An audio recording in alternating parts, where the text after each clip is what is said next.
করিমা প্রার্থনা যেন ঈশ্বর কৃষ্ণত তজুষ্পদ স্মরণে সংহরে পাপযত করো আমি প্রার্থনা তোমার শরণায়।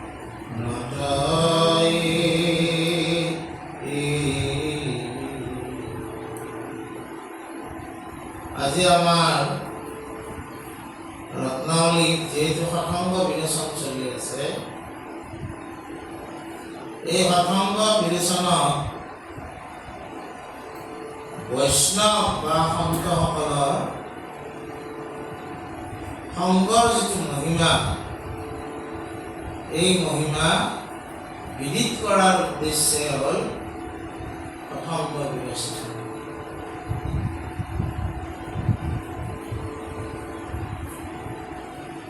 বিষ্ণু জানন্তি ইতি বৈষ্ণৱ। বিষ্ণু জ্ঞান যিসকলে লাভ কৰিছে তেওঁলোকক কি বুলি কয়? বৈষ্ণৱ। ভাগৱতত 12জন বৈষ্ণৱৰ কথা কোৱা হৈছে। শুক, ভীষ্ম, বলিৰায়, কপিল, নাৰদ ইত্যাদি। আৰু সেইকাৰণে বৈষ্ণৱ বা সন্তসকলৰ সংগ ল'লে কি হয়, এইটো কথা হ'ল কি হয় যে আমাৰ যিবিলাক দুৰ্বাসনাবিলাকে আমাক জীৱনৰ পাকচক্ৰত ব্যাপকত পেলায়। এই জীৱনৰ পাকচক্ৰৰ ব্যাপকত পৰা সন্তসকলে আমাক উদ্ধাৰ কৰে। আমি যিমান প্ৰাৰ্থনা কৰোঁ, যেনেকৈ ঈশ্বৰক পাবৰ কাৰণে প্ৰাৰ্থনা কৰোঁ, একেদৰে ৰত্নাৱলীয়ে কৈছে যে সন্তৰ সংগ পোৱাৰ কাৰণে আমি প্ৰাৰ্থনা কৰিব লাগে। সন্তৰ সংগ পূৰ্বাসনা পোকে পুৰুষক পোৱা যায়। আৰু সেইকাৰণে সেই সংগ লাভ কৰাৰ পৰা আমাৰ পৰম উপকাৰ হয়। এই ক্ষেত্ৰত পৰম বৈষ্ণৱ ৰুদ্ৰ বা মহাদেৱৰ কথা কোৱা হৈছে। এই মহাদেৱে অসীম কৰ্ণী বুলি যি এজন ৰজা আছিল, তেওঁৰ এটা ল'ৰা আছিল, দশপ্ৰচেতা বুলি কয়। তেওঁলোকক ঈশ্বৰক সেৱা কৰাৰ কাৰণে, ঈশ্বৰ ভগৱন্ত কৃষ্ণক ভজাৰ কাৰণে উপদেশ কৰিছে। আৰু এই বৈষ্ণৱ ভগৱান শিৱৰ পৰা উপদেশ পাই দশপ্ৰচেতাই কি কৰিছিল? ভগৱন্ত কৃষ্ণক পোৱাৰ কাৰণে তেওঁ কি কৰিছিল? ধ্যান কৰিছিল। এই সম্পৰ্কত ভাগৱতত বিস্তাৰিত ৰূপত আছে। শিৱই ৰুদ্ৰগীত গাই আছিল। এই ৰুদ্ৰগীতত কি গায়? ঈশ্বৰৰ গুণ বৰ্ণনা কৰে। তাকে ৰুদ্ৰগীত বুলি কৈছে। এই ৰুদ্ৰগীত শুনি দশপ্ৰচেতাই শিৱৰ ওচৰ চাপিছিল। শিৱই তেওঁলোকক যিজনৰ গীত গাই আছে, অৰ্থাৎ ভগৱান কৃষ্ণ, এই কৃষ্ণক ভজনা কৰাৰ কাৰণে উপদেশ কৰিছে। তাৰপিছত কি হৈছে? হে ৰাম তব কথা স্মৰণে মনৰ মলহৰে, পাদুদক গংগাই বাহিৰ শুদ্ধি কৰে। হেনদৰি তীৰ্থসেৱী মহন্ত সকল বাহিৰে ভিতৰে অতি উভয়নীৰ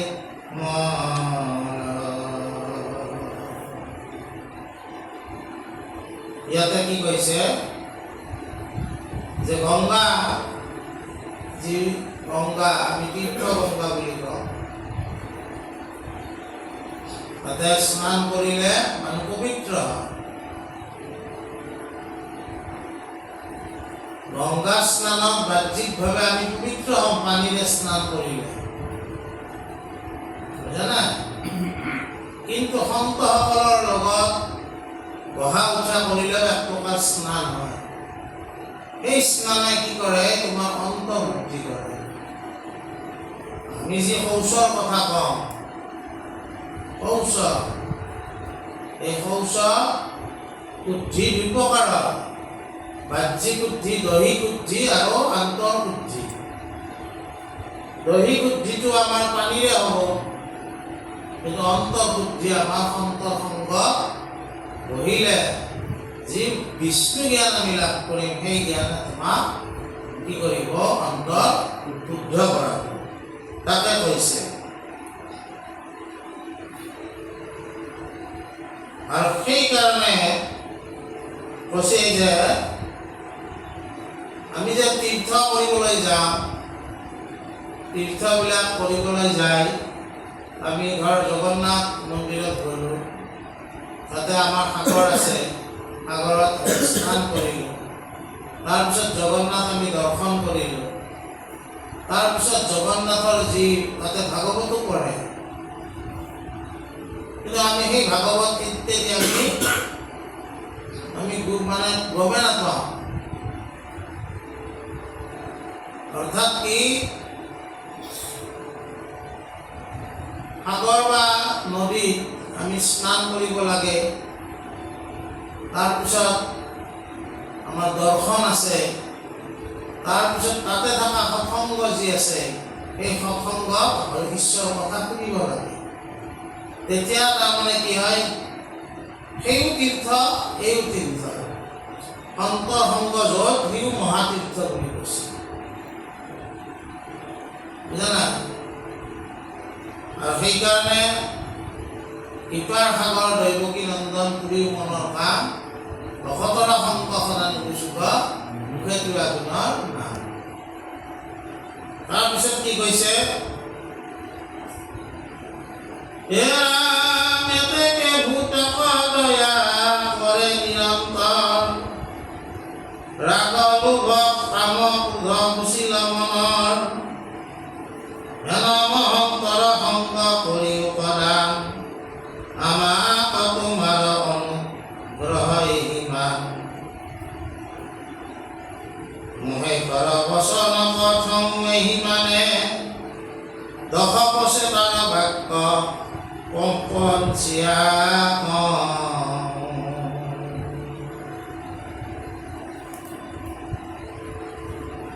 তাৰমানে কি কৈছে? যে অন্তঃসংগ লাভ কৰিলে আমাৰ যি ছয় উৰ্মি আছে, ছয় ঢৌ, কাম ক্ৰোধ লোভ মোহ মদ মাৎসৰ্য, ৰাগ দেহ ঈৰ্ষা অহংকাৰ অহংকাৰ তিৰস্কাৰ ইত্যাদি তোমাৰ কমি যাব।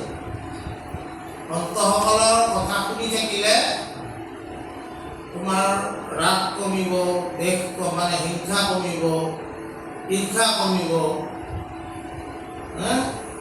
অহংকাৰ কমিব, কাম ক্ৰোধ লোভ মোহ মদ মাৎসৰ্য এই সমস্ত কি হ'ব? কমি যাব। আৰু এইবিলাক কমিলে কি হ'ব? মনৰ যি মল, এই সমস্ত আঁতৰ। মনটোৱে আমাক কিছুমান মলিন কথাত আবৃত কৰি ৰাখিব খোজে, অধোগামী কৰিব খোজে, কিন্তু সন্তৰ সংগত গ'লে এই মল অধোগামীৰ পৰা কি হ'ব? ঊৰ্ধ্বগামী হ'ব। আৰু এই তাৰমানে ভগৱন্ত শিৱৰ কথা এইখিনিতে সমাপন কৰি দশবছকাই কি পাৰিলে, কি ভজনা কৰিলে তাৰ কথা কৈছে। কি কৈছে?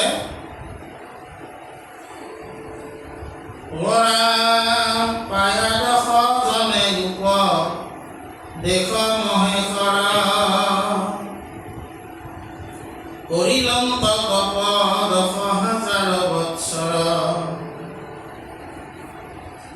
সম্ভাৰ তপে তুষ্ট ভূয়া আতিশয় সাক্ষাতে নিৰন্ত দেখা কৃষ্ণ কৃপাময়।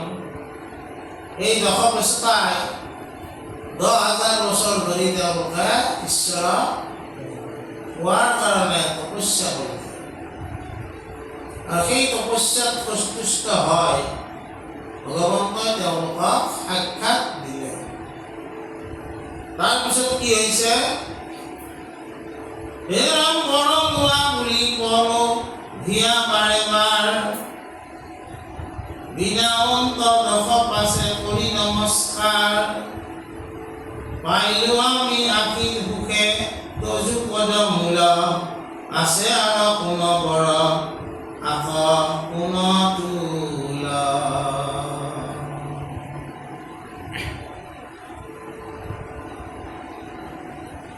ভগৱন্ত তেওঁলোকক সাক্ষাৎ দিলে আৰু দি তেওঁলোকক বৰ লোৱা বুলি ক'লে। কি বৰ লাগে? তোমালোকক কি লাগে? যি বৰ লাগে তাকে লোৱা। এই বুলি প্ৰলোভন্ত বৰে নবাঞ্চন্ত প্ৰহ্লাদ কুমাৰে ঈশ্বৰে বৰ লোৱা বুলি তেওঁলোক প্ৰলোভন দিলে। ঈশ্বৰে চাব তোক কি বৰ লাগে, জানা? বস্তুবাদী হৈ থাকিব বিচাৰিবা না বস্তুবাদৰ পৰা ওলাই আহি পৰমাৰ্থিক হ'ব বিচাৰিব? স্বস্থ তোমাৰ।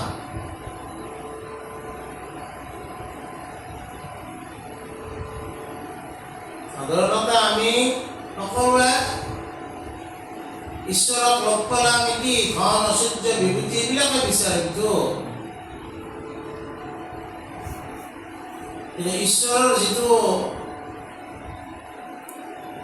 ঐশ্বৰ্য সেইটো তোমাক দি দিব, কিন্তু তুমি ঈশ্বৰক লাভ কৰাৰ কাৰণে ইমান ভগৱন্তক লাভ কৰিও তুমি তাৰমানে সৰু বস্তু খুজিলা। হীৰা পায়ো তুমি মানিক পায়ো তুমি কাজ খুজিলা। দশবস্তাই এই কথাটো জানিছিল। তেওঁলোকে কৈছে যে আমি নমস্কাৰ কৰি গৈছোঁ যে আমাক একো নালাগে, কাৰণ আমি তোমাৰ চৰণ যুগল পাইছোঁ, তাতে সেৱা কৰি থাকিব পাৰিলে আমি সুখী হ'ম।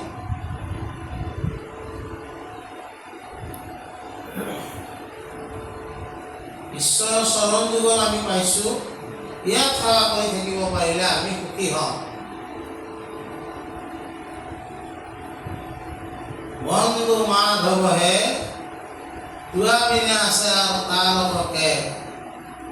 বন্ধু মাধৱহে তোৱা বিনে আছে আৰু তাৰ হকে। বন্ধু মাধৱ মধুৰী পুৰাণ তোৱা পদ কমল যুগল হৰি। তাতে আমাৰ সুখ আছে, আমাক আৰু বেলেগ একো নালাগে। তাৰপিছত কি ক'লে?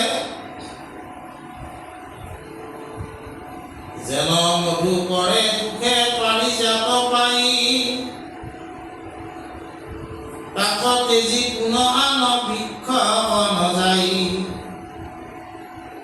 এই মতে পায়া প্ৰভু তজু চৰণক,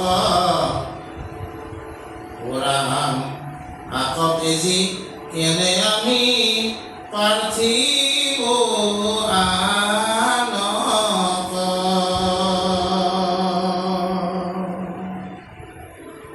ইয়াত উপমা দিছিল বুলি মৌ মাখিয়ে পাৰিজাত ফুলৰ মৌ সংগ্ৰহ কৰাৰ পিছত আৰু বেলেগ ফুললৈ তেওঁলোক নাযায়।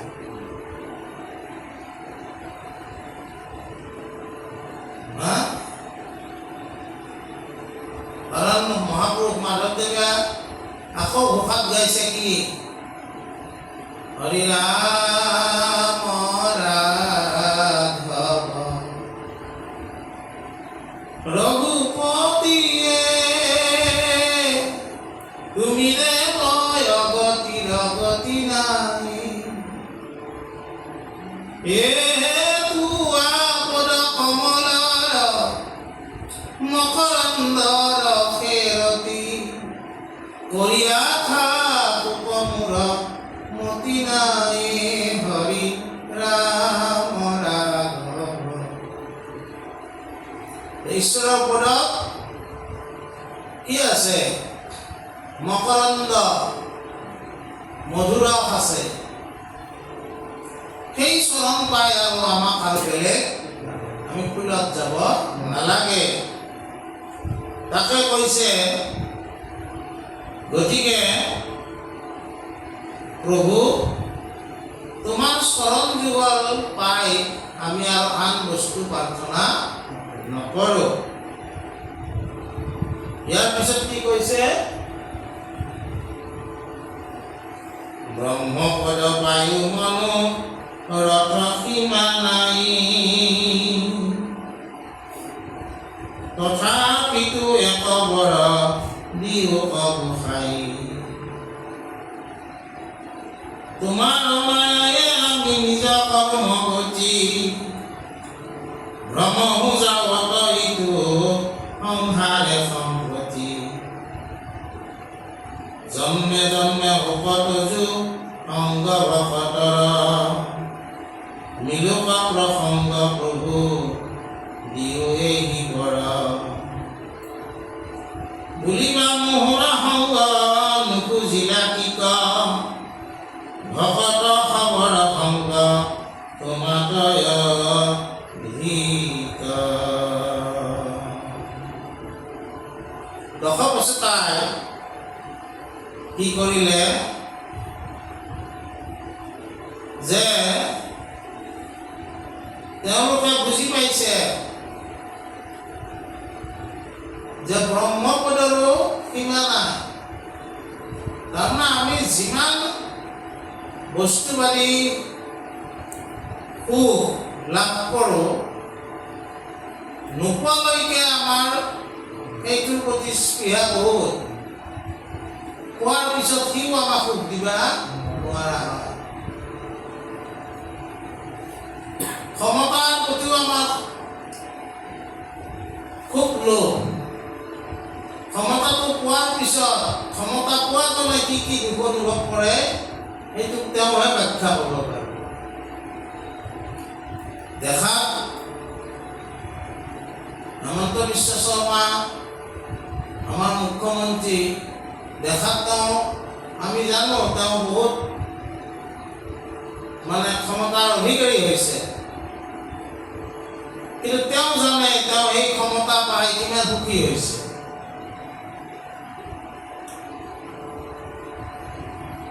আমি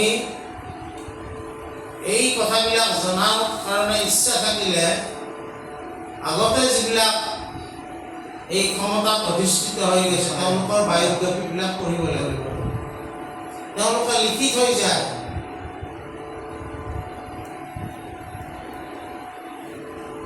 বিখ্যাত গায়িকা লতা মংগেশকাৰ,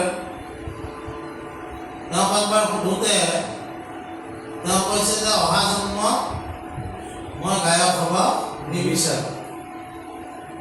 কিন্তু আমি দেখিছোঁ যে তেওঁ এছিয়াৰ প্লেটিনাম ডিস্ক পোৱা একমাত্ৰ গায়ক। ভাৰতবৰ্ষৰ উকিল কণ্ঠী সৰস্বতী বুলি যাক অভিহিত কৰা হয়, কিন্তু তেওঁ পুনৰ জন্ম পালে গায়ক হ'ব, গায়িকা হ'ব বিচৰা নাই। আমি যিটো ভাবিছোঁ তেওঁ গায়িকা হয়, তেওঁ বহুত সুখী, হয়তো লতা মংগেশকাৰে সেই সুখ নিজৰ ক্ষেত্ৰত লাভ কৰা নাই। বুজা নাই? গতিকে আমি নাজানো মানুহবিলাকৰ সুখৰ কনচেপ্ট প্ৰত্যেকজন মানুহৰ বেলেগ বেলেগ, কিন্তু সকলোৱে সুখ পাব ক'ত? সেইটো হ'ল ভকতৰ সংগ। আৰু সেইকাৰণে দশবচতাই ক'লে যে বৰ বেয়া পাওঁ। কি বৰ? যে আমি যদি এই জন্ম মৃত্যুৰ চক্ৰত ঘূৰি থাকো, প্ৰত্যেক জন্মতে যাতে আমি ভকতৰ সংগ লাভ কৰোঁ।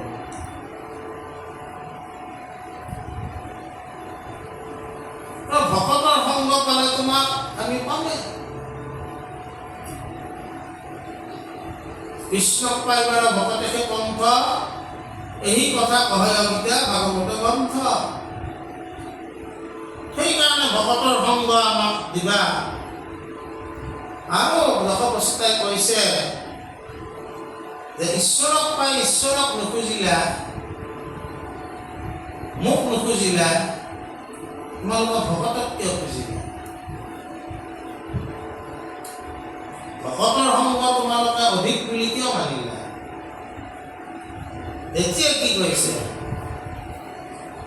গোবিন্দ তাক তোমাৰ আগত মহন্ত জনৰ সংগ শ্ৰেষ্ঠ যেন মত থাকন্ত যথাত তজু একান্ত ভকত তোমাৰ নিৰ্মল কথা হৈতে কেবে কত।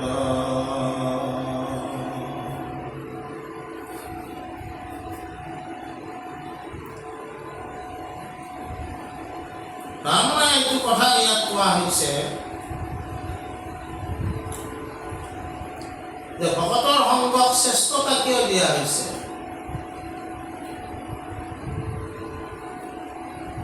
ভকত আৰু ঈশ্বৰৰ হৃদয় একে বুলি ভগৱন্তই ঘোষণা কৰিছে। ভকতেকে মূৰৰ হৃদি জানিবা নিশ্চয়, ভকত জনৰ জানা আমিকে হৃদয়। মই বিনা ভকতে নিশ্চিন্তে কিছু আন, ভকতত পৰে মই নিশ্চিন্তে হোৱা। ঈশ্বৰে ঘোষণা কৰিছে। দশবস্তাই কিয় খুজিলে যে একান্ত ভকত হবে নিৰ্গুণ কৃষ্ণৰ গুণ গাৱে সদা বকিয়া যথাত বৈকুণ্ঠক পৰিহৰি যুগুৰ হৃদয় হৰি থাকা হৰি সাক্ষাতে তথাত। একান্ত ভকতসকলে য'ত ঈশ্বৰৰ কীৰ্তন কৰি থাকে, ঈশ্বৰ তাকে নিজে আহে।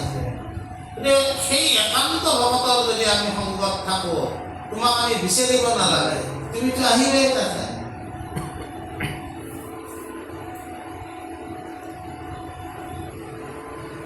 গতিকে ভকতৰ সংগ ঈশ্বৰৰ সংগতকৈও শ্ৰেষ্ঠতা দিয়া হৈছে। হে ৰাম, যিটো কথা মৃত প্ৰাণ কৰে যিটো জন, গুছে কৃষ্ণ আদি তাৰ শুদ্ধ হোৱে মন, দূৰ হৱে বৈৰ ভাৱ সমস্তে ভূতত, একোৱে উদ্বেগ আৰু নুপুজে মনত,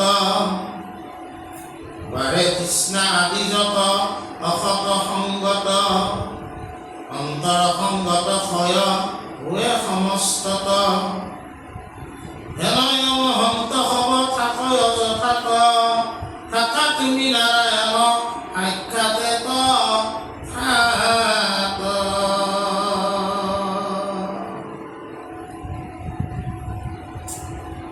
যে সেই ভকতসকলৰ কথা অমৃত পান কৰিলে কি হয়? মনৰ পৰা তৃষ্ণা গুচি যায়।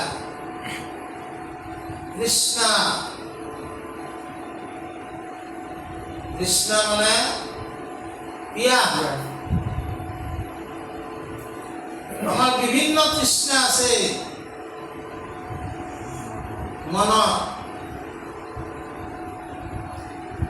কিন্তু এই তৃষ্ণাবিলাক পুৰাব যাওঁতে আমি কাৰ পাছে পাছে ঘূৰিব লাগে? মৃগ তৃষ্ণা, মৰুচিকা।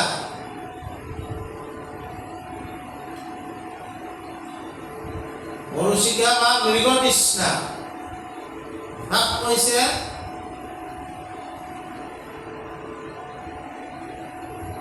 এই গৰমৰ দিনবিলাকত প্ৰখৰ ৰ'দ যেতিয়া দিব, মৰুভূমিত যাবই নালাগে। আমাৰ যিবিলাক পকা ৰাস্তা আছে, অলপ দূৰৰ ফালে চালে ওপৰত পানী আহি থকা যেন পায়। তুমি যিমানে ওচৰ চাপিবা সেইটো সিমানে দূৰত যাব। মৰুভূমিটো কেতিয়াবা তেনেকুৱা হয়,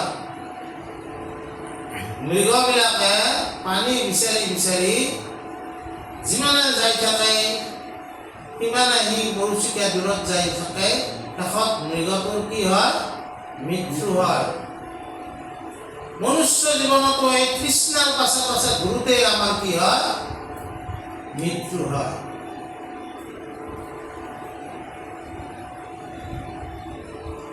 ভক্ত সন্তসকলৰ সংগত এই তৃষ্ণা কি হয়? দূৰ হয়। আৰু কি হয়? এই তৃষ্ণাবিলাকে আমাৰ তাৰমানে এই যিটো আমাৰ ক্ষমতাৰ তৃষ্ণা, যৌন তৃষ্ণা, পদৰ তৃষ্ণা, তৃষ্ণাই তৃষ্ণা, এইবিলাকে কি কৰে? আমাৰ মাজত বৈৰ ভাৱৰ সৃষ্টি কৰে।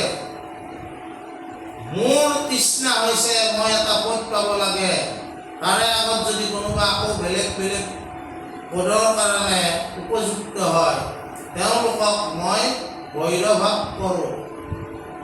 শত্ৰু বুলি জ্ঞান কৰি তেওঁলোকক মই আনকি ক্ষমতাৰ কাৰণে মানুহক বধ কৰিবলৈও মানুহ উদ্যত হয়। তেনেকুৱা ঘটনা ঘটিয়ে আছে।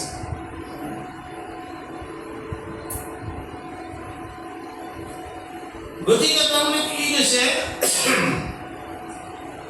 এই তৃষ্ণা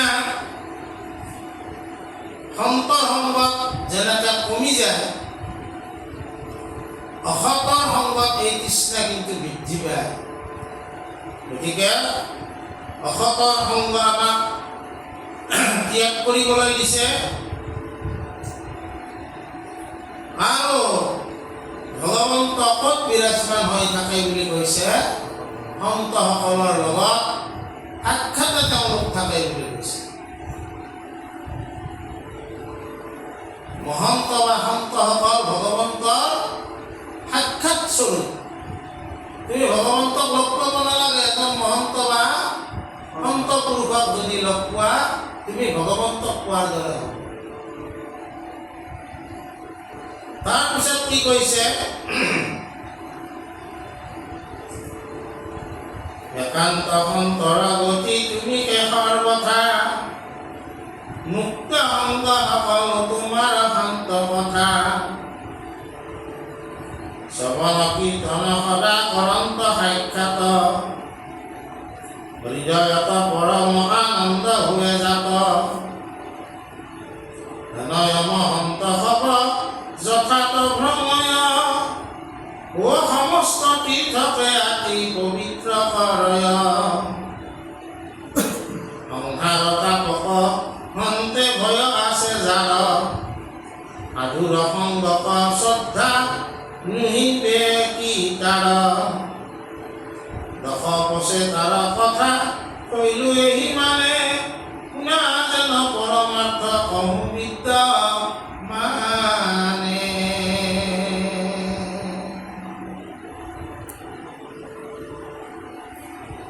এই সন্তসকলৰ লগত সংগ কৰিলে, তেওঁলোকৰ লগত শ্ৰৱণ কীৰ্তন কৰিলে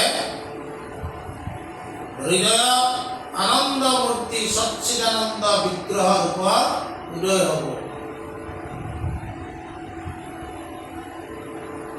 মহা পাপীসকলেও সন্তৰ সংগতি লাভ কৰাৰ কাৰণে তেওঁলোকেও পৃথিৱীত অনন্য ধৰণে স্থাপন হৈ আছে। উদাহৰণস্বৰূপে ৰত্নাকৰ বৈশ্য নাৰদৰ দৰে এজন বৈষ্ণৱৰ লগ পোৱাৰ কাৰণে কি হ'ল? তেওঁ বাল্মীকিলৈ পৰিৱৰ্তিত হ'ল। এইটো প্ৰাক ঐতিহাসিক যুগৰ কথা। ইতিহাসত আমি পাওঁ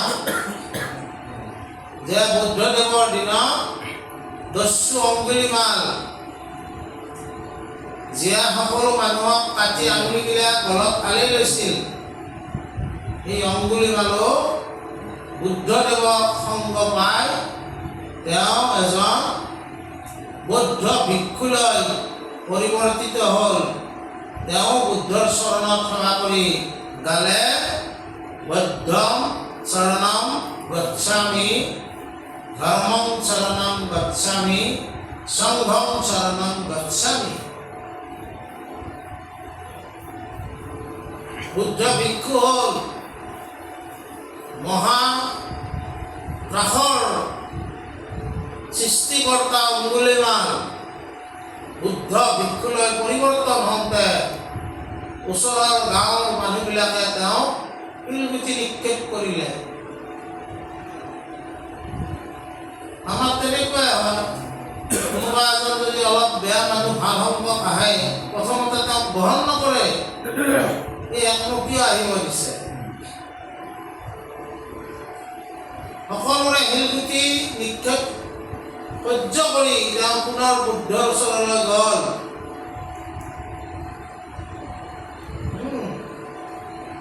হে বুদ্ধ, তোমাক লগ পাই মই দস্যু বৃত্তি এৰি ভিক্ষু বৃত্তি ল'লো, কিন্তু মোক মানুহে দেখোন অত্যাচাৰ কৰে। তেতিয়া বুদ্ধই কৈছে যে এইটো কৰ্মফল, কৰ্মৰ সিদ্ধান্ত, তুমি যি কৰ্ম কৰিছা তাৰ ফল ভোগ কৰিবই লাগিব। কিন্তু তুমি মহাভাগ্যৱান, জন্মে জন্মে মানুহে কৰ্মফল ভুগি যায়, তুমি এই জন্মৰ কৰ্মৰ ফলটো এই জন্মতে যে ভোগ কৰিব পাইছা, তুমি মহাভাগ্যৱান। গতিকে তুমি এইটো কৰ্মৰ ফল বুলি মানি লৈ তুমি আগবাঢ়ি যোৱা। তেনেকে অঙ্গুলিমাল আগবাঢ়ি যাই যায় অৰিহন্ত হ'ল। বুদ্ধ ভিক্ষুৰ উচ্চম শিখৰটো হ'ল অৰিহন্ত।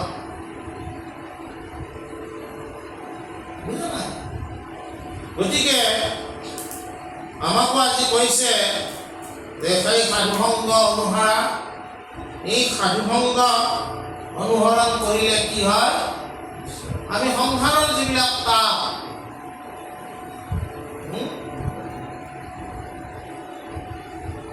এই তাপৰ পৰা আমি হাত সাৰিব পাৰিম। আদিদৈৱিক আদিভৌতিক আধ্যাত্মিক তাপে আমাক যদিও ক্ৰিয়া কৰিব আহে, এই ক্ৰিয়া আমাৰ মনে সহিব পৰা। তোমাৰ ক্ষেত্ৰত ঘটা সকলো ঘটনা তুমি সহজকে ল'ব পাৰিবা।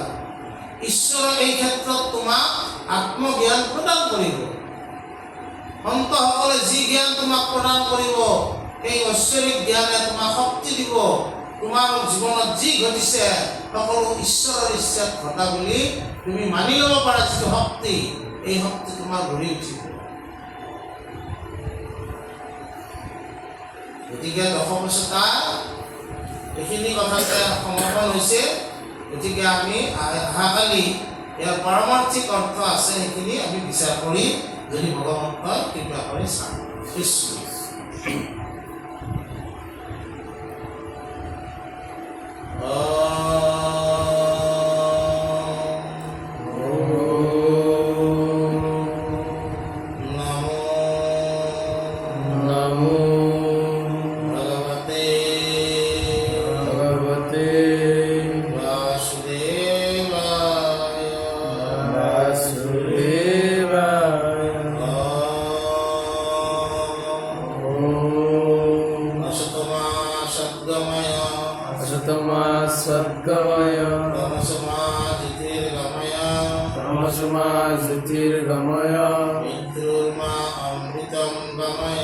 मृत्युर्मा अमृतं गमय।